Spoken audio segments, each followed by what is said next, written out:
Assalomu alaykum qadrli teletomoshabinlar, muhtaram yurtdoshlar. Sizlar bilan yana bir bor Ziyo Media markazi ijodkorlari tomonidan tayyorlangan navbatdagi Ramazon tuhfasi dasturimizda uchrashib turganimizdan benihoya xursandmiz. Azizlar, bugungi suhbatimiz eng muhim va dolzarb mavzulardan biri haqida, ya'ni umr g'animatdir deya nomlanadi. Ushbu mavzuda kengroq va batafsilroq suhbatlashish, bu haqdagi ilm ma'rifatimizni yanada ziyoda etish maqsadida studiyamizga O'zbekiston musulmonlari idorasi raisining o'rinbosari ustozimiz Zayniddin domla Eshonqulovni taklif etganmiz. Assalomu alaykum ustoz. Studiyamizda siz bilan ko'rishib turganimizdan benihoya xursandmiz. Xush kelibsiz. Va alaykum assalom va rahmatulloh. Xushvaqt bo'linglar. Alloh salomat qilsin. Ustoz, ilk savolimiz bugungi mavzuyimiz haqida, ya'ni umr g'animatdir deb nomlangan mavzuyimiz haqida. Umuman islom manbalarida, mo'tabar kitoblarimizda vaqt qadri, umrning o'tkinchiligi va g'animatligi to'g'risida qanday ko'rsatmalar, tavsiyalar va ogohlantirishlar kelgan? Suhbatni mana shundan boshlab borsak, marhamat ustoz. Bismillahirrohmanirrohim. Alhamdulillah vassalatu vassalamu ala rasulillahi amma ba'd. Assalomu alaykum va rahmatullohi va barakatuhu. Qadrli bizni ko'rib, eshitib turgan tomoshabinlarimiz, muxlislarimiz, darhaqiqat juda bir ajoyib mavzu tanlangan ekan. Chunki umr o'zi bir bebaho ne'mat. Ana shu umrni ham Ramazon oyi bu fazilat ustiga fazilat bo'pti. Chunki umrni har bir lahzasini, har bir kunini, kechasini g'animat bilganimizday, Ramazon oyidan unumli foydalanadigan bo'lsak, savoblarimiz ko'payadi. Gunoh va ma'siyatlarimiz mag'firat bo'ladi. Endi Alloh taboraka va taolo Qur'oni Karim azimu shanda marhamat qiladi-ki, astag'firu billah va in ta'uddu ni'matallohi la tuhsuha. Sadaqallohul azim. Agar sizlarga berilgan ne'matlarni sanayman, uni bir hisobini qilaman deydigan bo'lsangiz, uni hisobiga yeta olmaysiz deydi. Bu haqiqat. Chunki Alloh subhanahu va taolo bizni juda ko'p bir yaxshiliklar bilan siylab qo'ygan, ko'p ne'matlar bilan ne'matlantirib qo'ygan. Ana shu ne'matlarning eng ulug'i bu umr ne'matidir. Umr g'animat. Payg'ambarimiz Muhammad alayhi salatu vassalam aytganlarki, Alloh tomonidan sizga berilgan yaxshiliklarning eng kattasi bu umringizdir deganlar. Alloh taolo Mulk surasining 2-oyatida quyidagicha marhamat qiladi. Allazi xalaqal mauta val hayata liyabluwakum ayyukum ahsanu amala. Sadaqallohul azim. U shunday bir zotki deydi o'ziga ta'rif berib, o'lim bilan, yo'qlik bilan hayotni qanday hayot kechirishlaringni, ya'ni qanday bir yaxshi amallar bilan hayot kechirishlaringni sinashlik uchun yaratgandir deydi. Darhaqiqat Alloh subhanahu va taolo yaratuvchi zot, dunyoyu oxiratdagi hamma holatni, osmondagi, yer ostidagi, suvdagi hamma mavjudotlarni yaratgan zot shu jumladan insonga xitob qilyapti. Ya'ni siz bilan bizga. Sizlarni, ya'ni o'lim bilan hayotni qanday bir yaxshi hayot kechirishlaringni bilishlik uchun yaratdi deyapti. Mana shu joyda ulamolarimiz aytadilarki, bu oyatning mazmuni juda ham keng. E'tibor qaratadigan bo'lsak, oldin o'limni, keyin hayotni yaratdi deyapti deydilar. O'lim bu nima degani? Yo'qlik degani.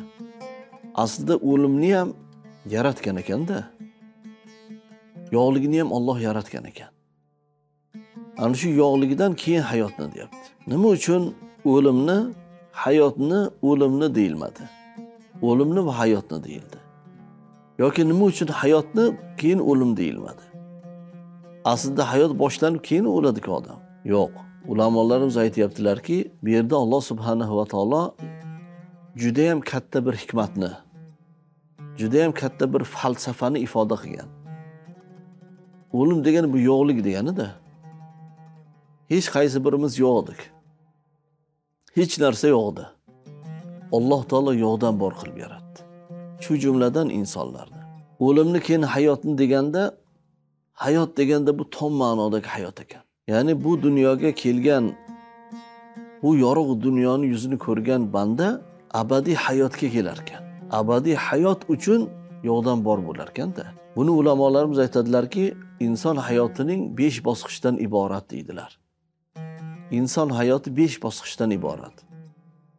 Bu endi eng muhim hayot bosqichlari olinganda, aslida o'zi sanayman deydigan bo'lsak bundan ham ko'p, lekin eng asosiy bosqichlarga urg'u berilgan.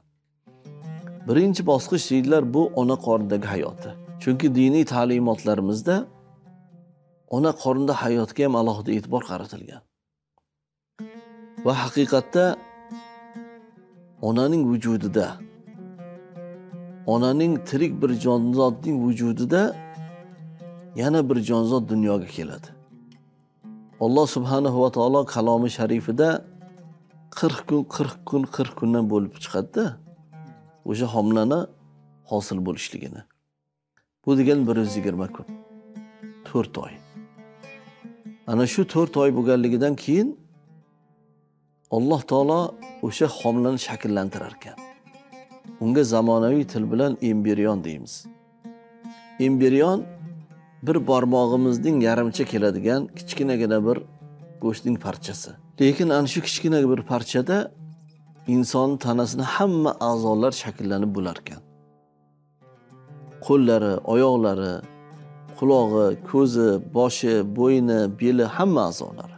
Ana o'sha kundan Alloh taolo keyin unga jon ato etar ekan. Ruhiyat ato etar ekan. Uni jinsi belgilanar ekan.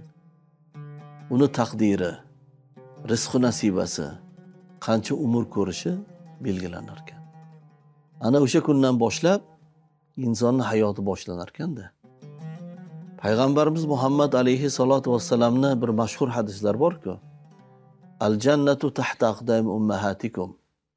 Jannat onalaringizning oyog'ining ostidadir.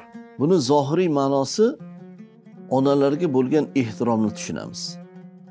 Uni islohiy ma'nosida onalar haqiqatda shunaqa bir mo'tabar zotlar. Onalarni hayotimiz davomida har qancha e'zozlaydigan bo'lsak, duolarga musharraf bo'ladigan bo'lsak, shu tufayli jannatga muyassar bo'lamiz degan ma'no bor-a?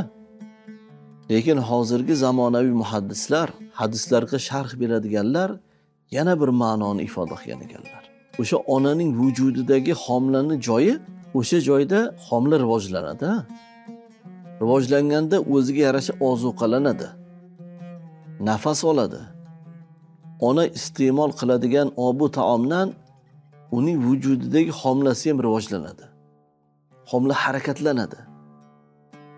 3 zulmat, ya'ni 3 parda ortida.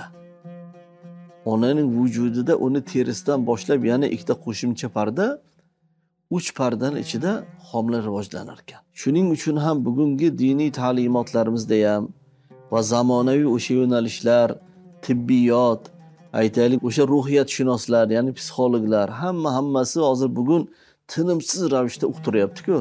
Hattoki bu davlat darajasiga ham ko'tarildi-ku. Homilador ayollarga ehtiyot bo'ling. Avvalo ularni homilaga tayyorlang. Homilador bo'lganlardan keyin ularni tinimsiz ravishda nazoratda bo'lish kerak. Ularni qarab turish kerak. Ularga yaxshi o'sha foydali taomlardan taomlantirish kerak. Kayfiyatlari yaxshi bo'lish kerak. Ular aytaylik o'sha yaxshi narsani ko'rishlari kerak, yaxshi narsani eshitishlari kerak, ko'proq kitob o'qishlari kerak. Shundan homilalar ta'sirlanadi degan hozir ko'p yaxshiliklar ilgari surilyapti-ya. Vaholanki bu bizni dinimizda 15 asr davomida bu ta'limot bor. Aynan o'sha rivojlanayotgan homilani onalarning oyog'ining ostidadir jannat degan hadisni ma'nosidan kelib chiqib aytgan ekanlarki, demak ma'lum bir ma'noda o'sha homilaning o'rni onalarning oyog'ining ostidadir degan ma'no kelib chiqadi. Jannat degani o'sha go'dakning misoli hozir u o'sha jannat kabi, jannatda kabi. Jannatdagiday. Nimaga? Jannatda sifati kelganda biz bilamizki, jannatiy insonlar xohlaganlaricha yeydilar, ichadilar, istirohat qiladilar. O'sha yegan ichganliklari jannat ahlining obi taomi hazm bo'lishi o'zidan bir xushbo'y hid bilan hazm bo'lar ekanda. Ana go'dakni ham onaning homilasida rivojlanishida o'zidan hech narsa chiqarmas ekan. Balki o'sha yegan ichgani, ozuqalangani tanasiga singib ketar ekan. Shuni evaziga u rivojlanar ekan.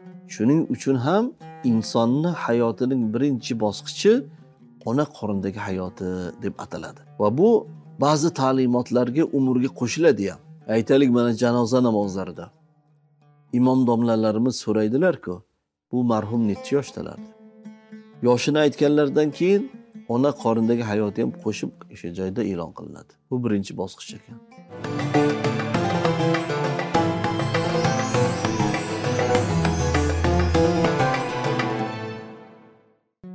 Mana shu fursatdan foydalanib biz teletomoshabinlarimizga, bizni ko'rayotganlarga yana bir eslatamiz. Haqiqatda homilador ayollarni e'zozlashimiz kerak.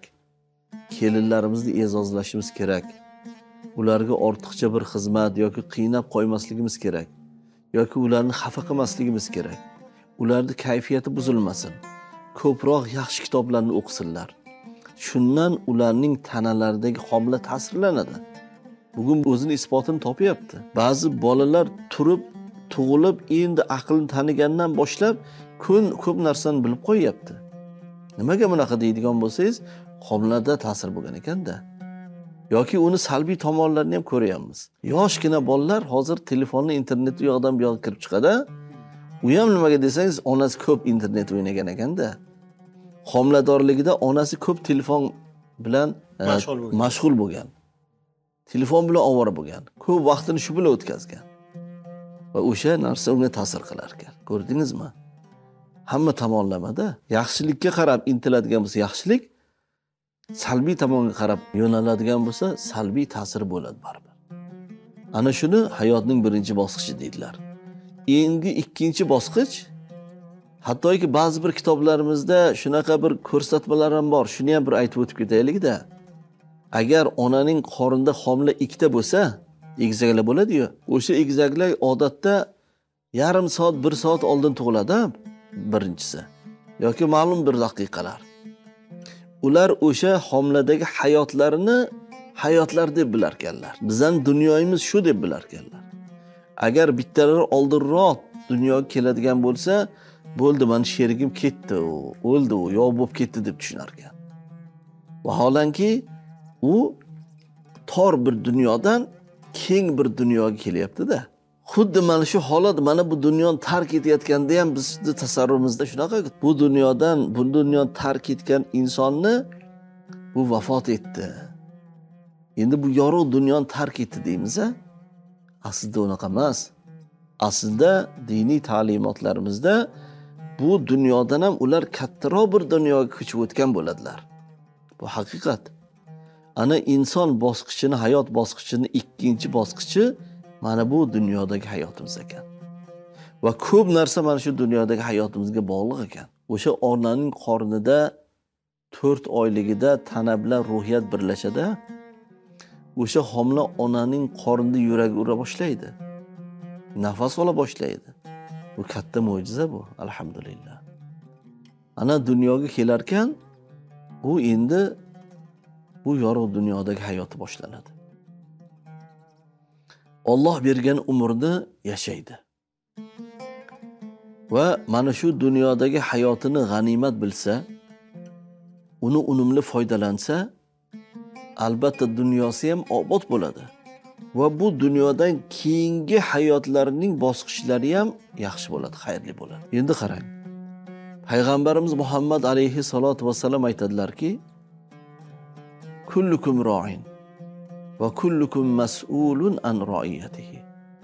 Hammalaringiz rahbarsiz va hammalaringiz qo'l ostidagilaringizdan so'raluvchisiz, mas'ulsiz deydilar.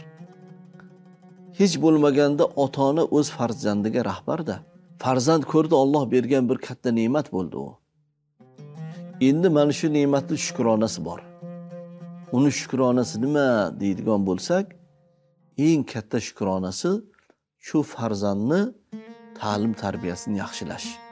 Ota-ona farzandning tarbiyasiga mas'ulda. Payg'ambar alayhisolatu vasallam aytganlar-ku, farzandini ota-onasi mukammal inson qilishi mumkin. Yoki unga e'tiborsiz bo'ladigan bo'lsa, farzandini noqobil bo'lib tarbiyalashiga sabab bo'lishi mumkin. Farzandning tarbiyasini ixtiyorini Alloh taolo ota-onaga berib qo'yganda. Farzand u bir niholda. Farzand u bir oq qog'ozda. Ota-ona uni qanaqa parvarish qilsa, shunga qarab voyaga yetadi. Ota-ona shu oq qog'ozga nimani bitsa, shunga qarab ma'no chiqadi. Alloh taolo farzandni ta'lim tarbiyasini to voyaga yetguniga qadar ota-onaning zimmasiga yuklab qo'ygan. Shuning uchun farzandlar beg'ubor bo'ladilar. Shuning uchun balog'at yoshiga qadar ular mukallaf bo'lmaydilar, javobgar bo'lmaydilar. Ota-ona javobgar bo'ladi. Ana shunday bo'lgandan keyin o'sha ikkinchi bosqich hayotning dastlabki holati ota-onaning zimmasida ekan. Ota-ona farzandini ta'lim tarbiyasiga o'sha tug'ilgan kundan e'tiborli bo'lish kerak. O'sha kunlardan uni parvarish qilish kerak. Hattoki onasini emadigan bo'lsa, onasining ta'minotiga ham juda hushyor bo'lish kerak. Halol va pokiza narsalarni olib kelib yedirsin. Onasiga yaxshi tarbiya bersin va onasi orqali farzandiga yaxshi tarbiya bersin. Ota-ona ana shunday qilib farzandlarini tarbiyalab borar ekan, ular voyaga yetganlaridan keyin mukallaf bo'ladilar. Savob gunohni biladigan bo'ladilar. Yaxshi bilan yomonni ajratadigan bo'ladilar. Keyin o'zlari ham javobgar bo'la boshlaydilar. To Alloh bergan umrga qadar. Alloh barakali umr bersin. Lekin mana shu umrni ham payg'ambarimiz sollallohu alayhi va sallam bir hadislarda taqsimlab berdilar-da. Aytdilarki, qiyomat kunida bandani oyog'i turgan joydan siljimasdan turib 4 ta narsadan so'raladi dedilar. So'raladi. Har birimiz so'ralar ekanmiz. Birinchi dedilar umridan. Ana. Alloh qancha umr bergan bo'lsa, o'sha umrni qanaqa qilib yashadi? Yuqoridagi Mulk surasidagi oyatning mazmuni kelib chiqyapti-da. So'raladi, qanday qilib yashadi? Alloh bergan umrni g'animat bildimi? O'sha umridan yaxshilik ma'nosida foydalandimi? Yaxshi o'qidimi? Yaxshi bir mutaxassis bo'ldimi? Odamlarga manfaat yetadigan bir kasbni egalladimi? Oila qurdimi? Oila parvar bo'ldimi? Ahli ayoliga nisbatan, ota-onasiga nisbatan mehr shafqatli bo'ldimi? Qo'ni qo'shnilar bilan qanday munosabatda bo'ldi? Boringki hamma tomonlama so'ralar ekanmiz-da. Endi ikkinchisi dedilar, shu umrning ikkinchi bosqichidan. Ya'ni hadisda aytilayotgan ikkinchi bir holat umrini ichidagi yoshlik damlaridan. Yoshlik damlaridan alohida so'raladi. Umrini bahorida. Bugun yoshlar deb biz necha yoshni aytyapmiz? 30 yoshgacha bo'lganlarni aytyapmiz. Demak, 30 yoshgacha bo'lgan davr, u yigitlarning davri bo'lsin, qizlarning davri bo'lsin, juda ham bir sermahsul davr bo'lar ekan. Unumli foydalansa har qancha ish qilsa bo'ladigan, har qancha o'qisa bo'ladigan davr bo'lar ekan-da. Va shu bilan bir qatorda o'sha yoshlikda hozir kunda ayniqsa yoshlarimizni yo'ldan uradigan omillar ham ko'p. Aytaylik, o'sha internetdan boshlab yoshlarimiz yo'lda uradigan omillarni ba'zi bir nobakor do'stlari bo'ladi. Inson qiyofasidagi shaytonlar. Yoki yoshlarni o'sha shayton alayhilarni ko'p chalg'itadi. Shu yoshligini zoya ketkizib yorsin. Yoshligida bekorchi bo'lib o'tsin, ertaga qiynalsin, yoshligini isrof qilsin degan vasvaslarni qiladi. Va nafs, ichki his tuyg'ulari uni to'g'ri yo'lda adashtirishlikka harakat qiladi. Bunaqa omillar ko'p bugun. Bugun dunyodagi g'arazli kimsalar, dunyodagi g'arazli tashkilotlar, g'arazli bir aytaylik o'sha toifalar yoshlarni yo'lda urishga harakat qilyapti-da. Prezidentimiz Birlashgan Millatlar Tashkilotining o'sha yuqori minbardan chiqib ma'ruza qilganlarida aytdilar-ku, bugun dunyoda 2 milliarddan ko'proq yoshlar bor. Biz yoshlarni tanqid qilyapmiz. Yoshlar buzilib ketyapti. Yoshlar unday qilyapti, bunday qilyapti deyapmiz-u. Lekin shu yoshlarimizga biz nima beryapmiz? Ularni ta'lim tarbiyasi uchun nimalar qilib beryapmiz? Yoshlarimizni bugun biz ozuqlantiraylik, ularga kerakli bir ma'lumotlarni beraylik. Tarbiyasi uchun, ta'limi uchun, hayotda bir to'g'ri yo'lni topib berishlik uchun ularni bir nimalar bilandir biz ta'minlaylik deb aytdilar. Bu fikr, bu so'z tom ma'nodagi haqiqat. Chunki yoshlik damlarida yoshlarimizga biz foydali bir mashg'ulotlar bilan mashg'ul qilib qo'ymasak, bekorchilikdan har xil o'zlari bilgan yo'llari kirib adashib qolishi mumkin-da. Imom Shofiyni bir ibratli so'zlar borki, iboralari. Vaqt qilich kabidir.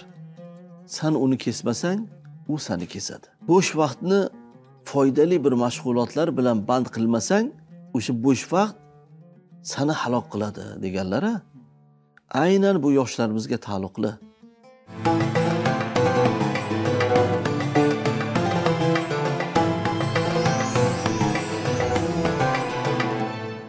Bugun yana bir ibora ko'p ishlatilyapti.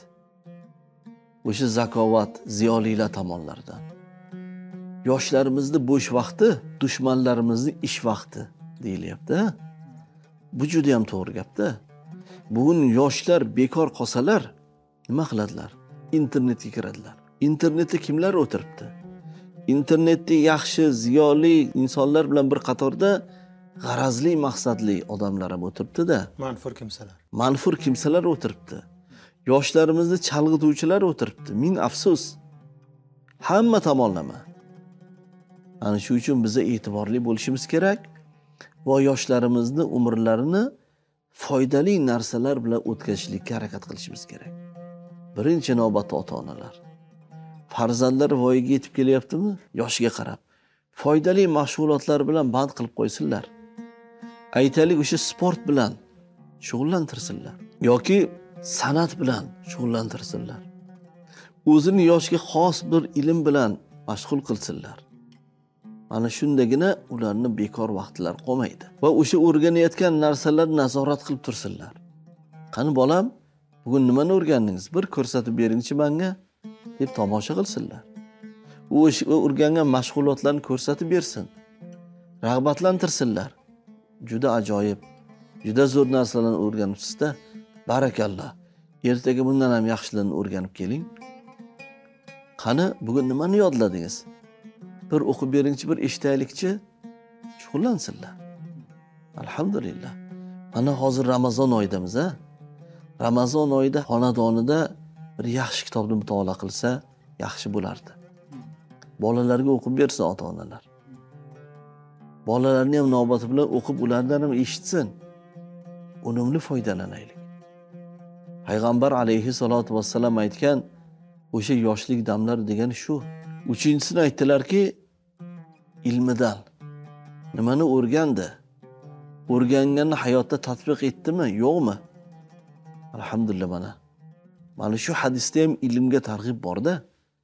Biz yuqorida aytgan so'zlarimizning isboti payg'ambarimizning hadislarini o'sha navbatdagi insondan so'raladigan narsaga kelib taqalyapti. Ilm. Hadislarda beshikdan lahatgacha dedilar-ku. Ya'ni tug'ilgan kunidan umrining oxirigacha. Ilm. Ilm va yana ilm. Yoshiga qarab, qobiliyatiga qarab o'rganaversin. Inson o'qish bilan o'rganadi. Inson ko'rish bilan o'rganadi. Inson eshitish bilan o'rganadi. Qaysi tomoni qulay bo'lsa. Marhamat. Yosh bolachalarmi multfilm ko'rishni yaxshi ko'radimi? Yaxshi bir ibratli multfilmlarni ko'rsatsin. Hali urush, janjal, ot, urush, o'ldir kerak emas bunaqa narsalar. O'sha yoshlikdan uni ongiga singadigan, uni tarbiyasiga bir yaxshi ta'sir qiladigan multfilmlar ko'p-ku bugun. Tabiatiga mos. Ilmga targ'ib qiladigan, mehnatga targ'ib qiladigan, odamgarchilikka targ'ib qiladigan, do'stlikka targ'ib qiladigan, yaxshilikka chaqiradigan multfilmlar ko'p. O'shanaqa multfilmlarni qo'yib bersin. Yoki o'yinchoq olib keladi uyiga. O'yinchoq olib keladigan bo'lsa, yoki boshqa bir jonzotni vahshiyligini, o'sha yomonligini targ'ib qiluvchini shakl shamoyildagi o'yinchoqni olib kelish kerak emas. Yaxshilik ma'nosidagi o'yinchoqlarni olib kelsin. O'sha o'yinchoqlar bilan birga o'ynasin. Mana bu qahramon, bu yaxshi ishlarni qiladi, odamlarga yordam beradi. Mana bu joyda mana bu ishni qildi bugun. Mana bu onaxonga yordam berdi, bu otaxonga yordam berdi. Mana bu o'rtoqlarga yordam berdi degan ma'nodagi o'yinchoqlarni olib kelib o'ynatsin. Ha, ana shu har bir kunidan boshlanadi-da. Bunga ko'pincha biz e'tibor qilmaymizda. Bolada o'ynaversin deymiz. Yoki bolada deb so'raganini olib beramiz. Yo'q. Biz o'sha yoshlikda e'tibor qiladigan xalqmiz. Yoshlikda e'tibor qiladigan millatmiz. Shunda inshaalloh o'sha olgan ilmi kichkinaligidan o'ziga yoshga mos mana shunaqa ilmga qiziqtirib kelaversak, maktabgacha ta'lim muassasalarini ham aynan yaxshi tarbiyalaydigan, yaxshi o'qitadiganini ko'rib, o'rganib shunga berishimiz kerak. Va tarbiyachilar bilan ham aloqali bo'lishimiz kerak bugun biz. Bu bolalarimiz, nabiralarimiz nima qilyapti? Kelganda yaxshimi, yaxshi o'zini tutyaptimi? Vaqtida ovqatlanyaptimi? O'sha o'rgatayotgan narsalarni o'zlashtiryaptimi? Kelgandan keyin uyda ham bir qiziqtirib so'rashimiz kerak. Va to'rtinchisi dedilar payg'ambar alayhi salatu vassalam, ya'ni o'sha uyda o'rganib, u sekin-sekin o'sha maktabga chiqadi. Maktabga chiqqanda ham bugun ota-onalar uchun ochiq darslar bo'lyapti. Qani nechta ota-ona bugun ochiq darsga qatnashyapti? O'zimizdan boshlaylik savolni. Har bir ota-ona o'zidan boshlasin. Bugun men bolamni maktabiga necha marta bordim bir yilda. Bolamni sinfiga necha marta kirib o'tirdim. Bugun sharoitlar qilinyapti-ku. Marhamat ota-onalar kelinglar. Bolalaringning darsini ko'ringlar. Orqa partalarga o'tiringlar deb joylar qilib berilyapti. Kelib o'tirsin, qiziqsin. Chunki u kelajagi, ertaga himoyachisi, ertaga uni ardoqlovchisi. Bir donishmand aytgandilar. Bir donishmand, ustoz. Agar mana qir adirlarga, endi o'sha joylardagi odamlarga xitob qilib aytgandilar-da. Qir adirlarga 20 ta 30 ta qo'yimizni berib yuborsak, har kuni cho'pondan so'raymiz telefon qilib. Qo'ylarim yaxshimi? Bo'ri yeb ketmadimi? Yaxshi o'tlab yuribdimi? Yo'qolib qolmadimi? Semiryaptimi? Yo'qolib qolmadimi? Va har hafta kamida bir marta borib ko'rib kelasizlar. Lekin farzandlaringni nega bunchalik g'amini qilmaysizlar? Nega bunchalik farzandlaringni o'ylamaysizlar deb gapirgandilar. O'sha odamning shu gapi men quloqimda qolib ketgan. Juda chiroyli bir o'xshatish qilganlar-da. Bu haqiqat. Buni qo'yin cho'ponga berganlar biladi. Haqiqatdan har kuni 2-3 marta so'raydi. Lekin ustozdan farzandini so'raydiganlar kam-ku bugun. Farzandini maktabiga borib, uni sinfiga kirib o'tiradiganlar kam-ku. Bugun prezidentimiz boshchilik hamma mutasaddilar shuni talab qilishyapti-ku. Shunday bo'lgandan keyin biz o'zgarishimiz kerak. Munosabatlarimiz o'zgarishi kerak.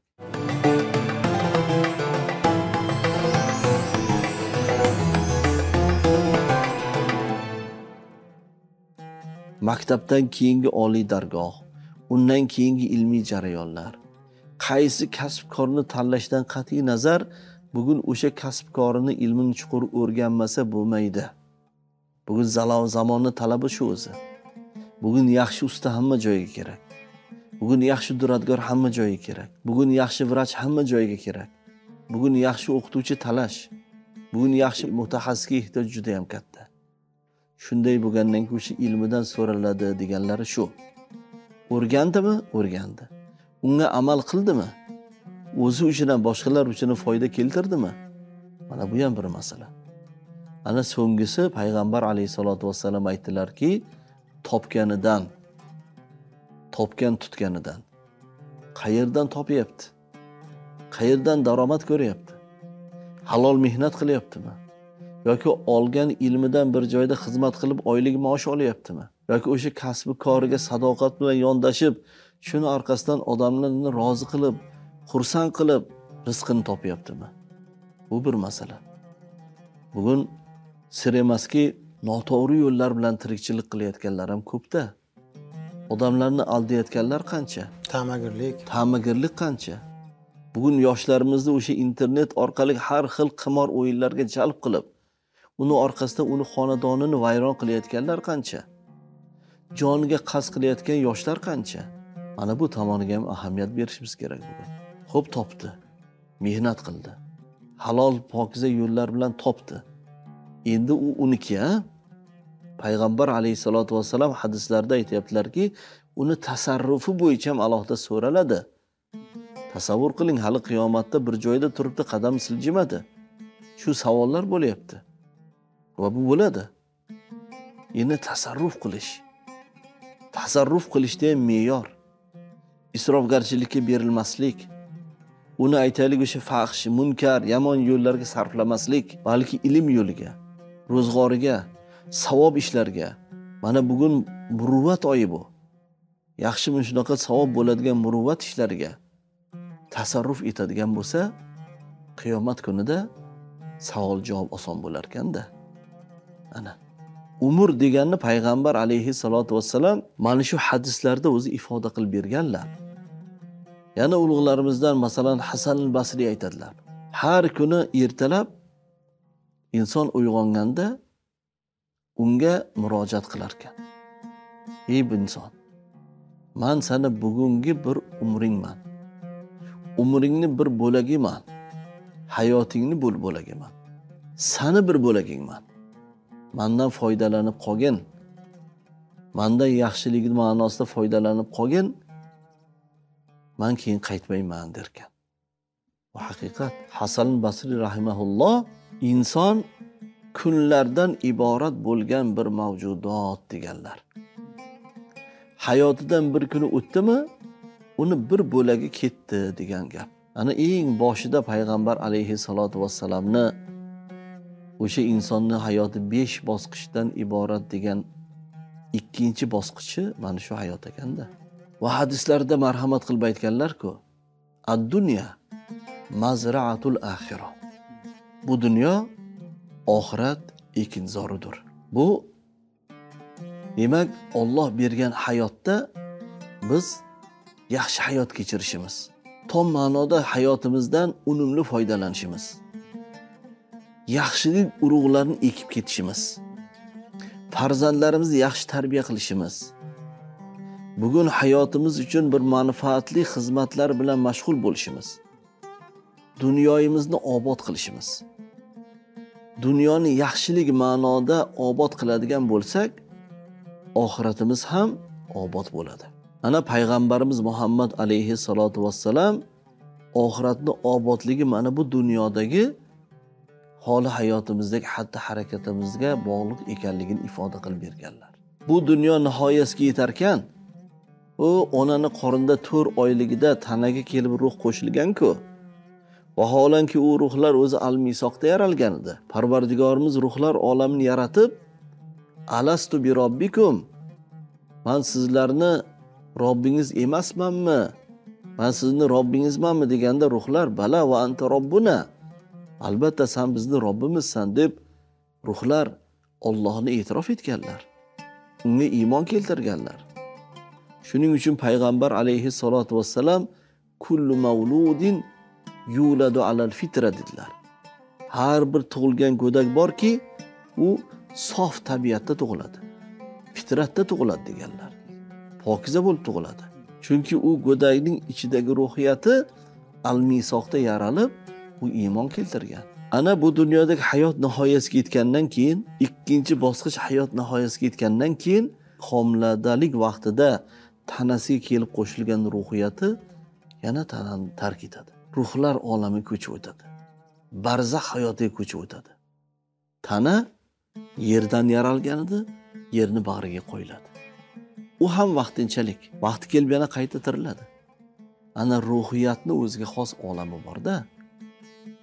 U yuqorida aytganimizdek hali homiladagi go'dakning ikkita egizakning bittasi o'zining dunyosidan mana bu yorug' dunyoga tug'ilganida u sherigim ketdi endi.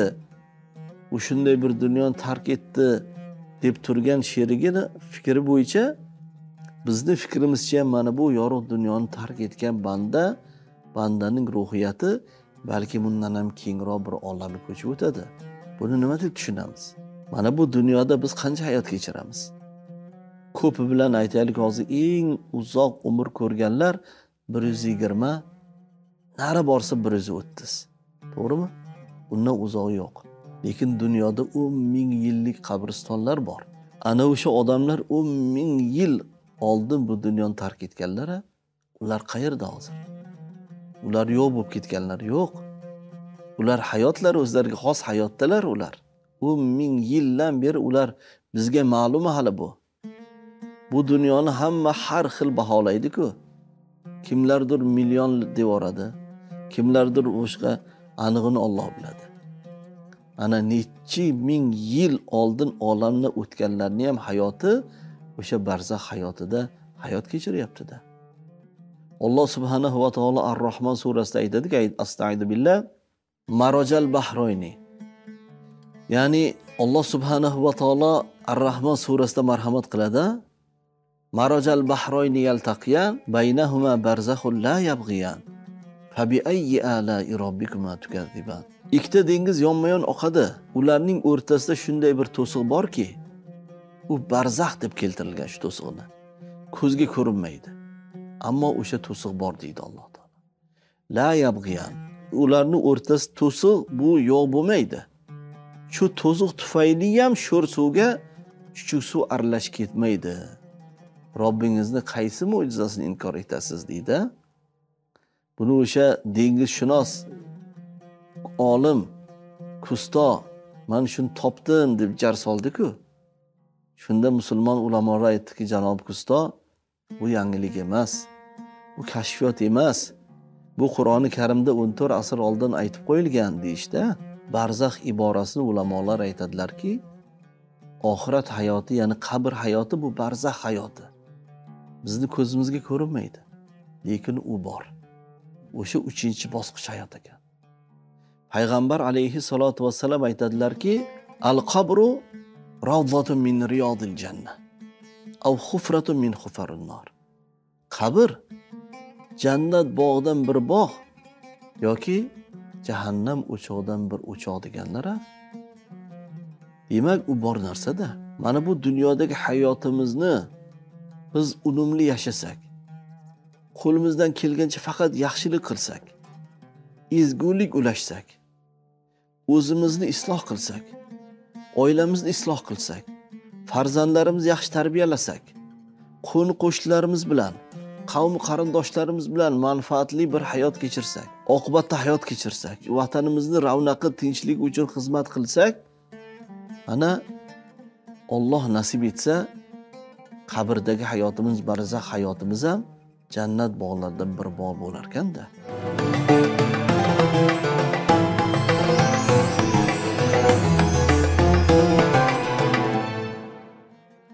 Ana undan keyingisi bu mahshar hayoti.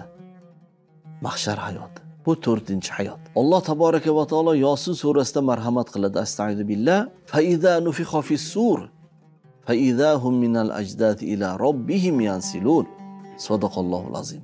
O'sha sur chalinganida hammalari qabrlardan Robbilarining huzurlariga otilib chiqadilar. Qolu ya vaylana man ba'athana min marqadina. Hada ma va'ada ar-rahman va sadaqal mursalun. Ba'zi bir mujrimlar, gunohi ko'plar dod faryod qilar ekan. Kim bizarni yotgan joyimizdan tikladi? Kim bizarni qayta tiriltirdi?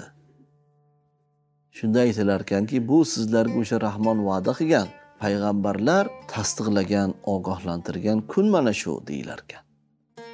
Ana unda hisob kitob bo'ladi. Hisob kitoblarimiz yengil va yaxshi o'tishligi uchun mana bu dunyo hayotimizdagi hayotimiz juda muhim ekanda. Yuqorida aytganimizdek to'g'ri yashasak, yaxshi amallar bilan, savob ishlar bilan hayot kechirsak, shunda inshaalloh hisob kitoblarimiz ham oson o'tib, Allohning marhamati bilan Allohning jannatidagi abadiy hayot bo'lar ekan keyin. 5-hayot. 5-hayot. Shuning uchun ham boyagi Mulk surasining 2-oyatidagi o'lim bilan hayotni degani bu hayot abadiy hayot ekan. Alloh taolo hamma bosqich hayotlarimizni xayrli bo'lishini nasib etsin va o'sha keyingi bosqich hayotlarimiz xayrli bo'lishligi uchun mana bu dunyodagi hayotimizdan biz unumli foydalanaylik, to'g'ri yashaylik, sog'lom turmush tarzini o'taylik va farzandlarimizga nisbatan ham, yon atrofdagilarimizga nisbatan ham faqat ezgulik ulashaylik. Muhtaram ustoz, avvalambor bugungi tashrif, yuqoridagi har tomonlama ibratli va mazmunli bo'lgan suhbat uchun minnatdorchilik bildiramiz. Alloh taolodan xalqimizning diniy ma'rifiy savodxonligini oshirish, islom ma'rifatini taratish va tanitish yo'lidagi barcha sa'y-harakatlaringizda o'zidan ko'mak va yordamlar so'rab qolamiz.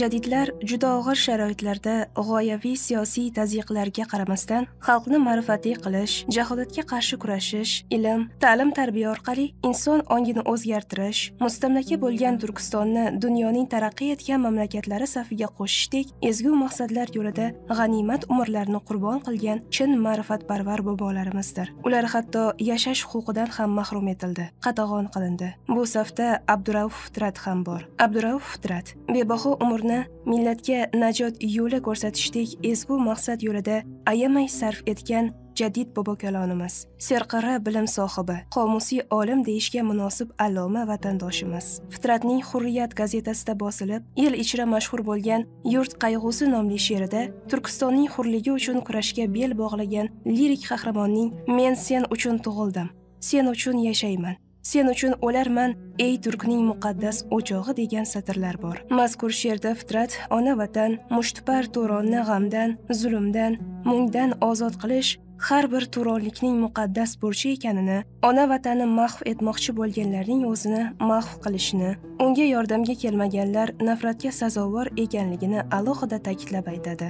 Yurtim, sendan ayrilmak menim o'limim, sening uchun o'lmak menim tirikligimdir, deydi Fitrat. Adib zo'r adabiyotshunos, kuchli nazariyachi va o'tkir tilshunos ham edi. Uning o'zbek tili grammatikasi asari sarf, nahv nomlari bilan 1924-30 yillarda 6 marotaba nashr etildi. Qolaversa, til haqidagi o'nlab maqolalari haligacha tilshunos olimlar uchun muhim qo'llanma hisoblanadi. Uning adabiyot qoidalari, Arus haqida nomli kitoblari hozir ham ilmiy nazariy qiymatini yo'qotmagan. Fitratning eski o'zbek adabiyoti namunalari, Chig'atoy adabiyoti kabi yirik tadqiqotlari va Umar Hayyom, Firdavsiy, Yassaviy, Navoiy, Bedil, Mashrab, Turdi, Furqat, Muqumi, Nodira to'g'risidagi kitob va maqolalari shu davr o'zbek adabiyotshunosligida bir voqea, bir davr bo'lib tarixga kirdi. Allomaning hayoti faoliyati, vatanimiz hurligi yo'lida ko'rsatgan shijoati biz yoshlar uchun ulkan ibratdir. Zero, jadidlar xalqimizning o'zligi, yangi O'zbekistonning ildiz tomirlaridir.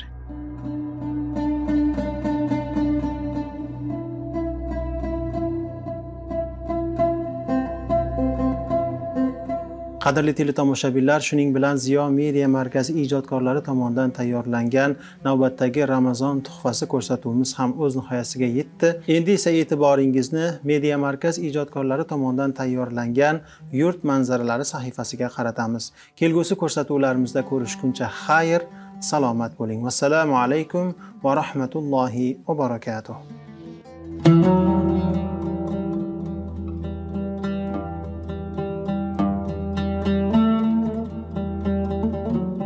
Xoja Ahror Vali 1404-yili Qadim Shosh, ya'ni Toshkentning Bog'iston qishlog'ida tug'ilib, 1490-yili Samarqandda vafot etgan.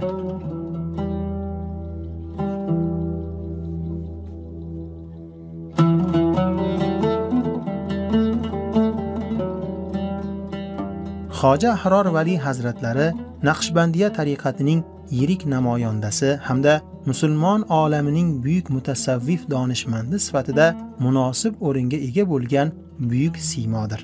Musulmon dunyosi tarixida o'tgan avliyolardan Xoja Ahror Vali Qutbul Aqtob, ulug' darajaga yetgan avliyo deb e'tirof etilgan.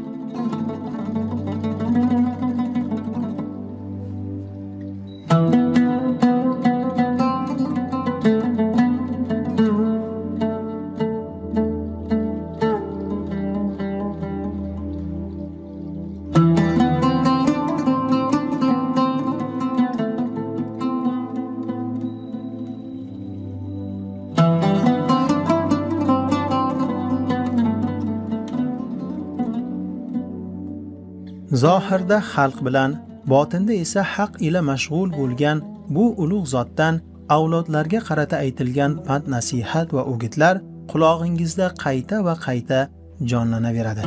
Sizni dunyo molidan o'zingizni tiyishingizni aytish bu baxillik yoki xasislikdan emas, balki istaymanki siz faqatgina bu dunyo moli bilan ovvora bo'lib qolib, ma'naviyatdan, oxirat saodatidan va maqsud jamolidan mahrum bo'lib qolmasangiz.